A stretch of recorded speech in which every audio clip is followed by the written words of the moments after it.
From the directors of the Bourne Saga, we bring you Bail Me Out, starring I'm Sorry Sir, and I'ma Kick Your Ass. Paraphernalia Films.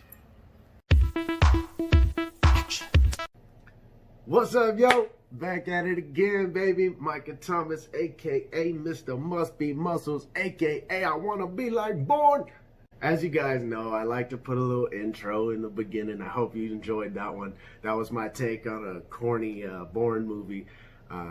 All due respect to Bourne movies. They're one of my favorite sagas of all time. All time. I just like to throw a fun mix into it every once in a while.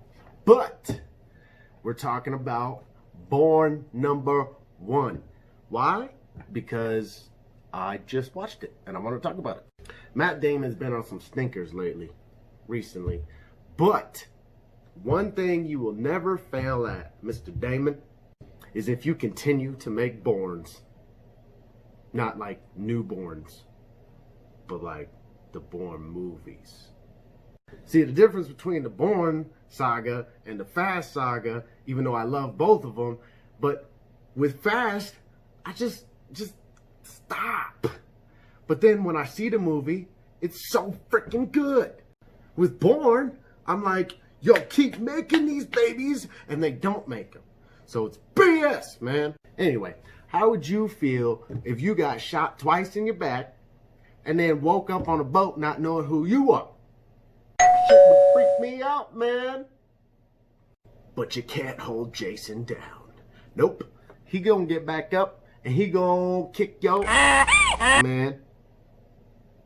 We don't play no games around here. This is Jason Bourne. The thing I like about the first one is especially because it's the first one, right? You're getting introduced to everybody and the whole story at the same time. So it's always going to be exciting. But the thing I love about the first one is that, so for one, it's taken completely out of the country. So you get that different aspect and elements of, you know, not being in a traditional spy in the USA, right? So you get a whole nother look at things, right? And Jason has been being chased this whole time. Like, he had one day on land from when he was on the boat that he had to gather himself and collect his thoughts, right? And then everything went popping and people are chasing him from every which way angle. And the CIA, or Treadstone, they send like 4 or 5, I believe, assassins to go take down Jason. And yeah, that did not work. Did not work. 1 pop, 2 pop, 3 pop, 4 pop, 3 pop, 2 pop, 1. Your pop, he's pop, you're all pop, none. That's how I felt about it. But for real, man, the fight scenes in these movies are insane. I still think that there's very few movies today that can beat what Bourne did over its time. Even to Jason Bourne, the most recent one, it is still the most action-packed fight sequence, and it's the way they filmed it, guys, because they take like 120 shots from every angle. It's freaking sweet, and I love it.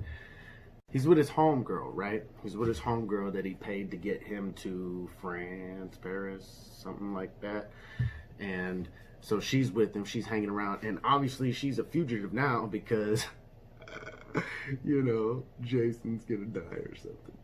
But he doesn't, and then they end up falling in love, and then Jason gets his business done, meaning took out the bad guys. I'm not gonna tell you the very ending though, because it's specifically my favorite, right? Just know, when the ocean calls, you must go, for she might be there, and you might beware that Jason Bourne is here to dare. That made no sense to me, but it was awesome. Just know that this man right here, he will kick your ass.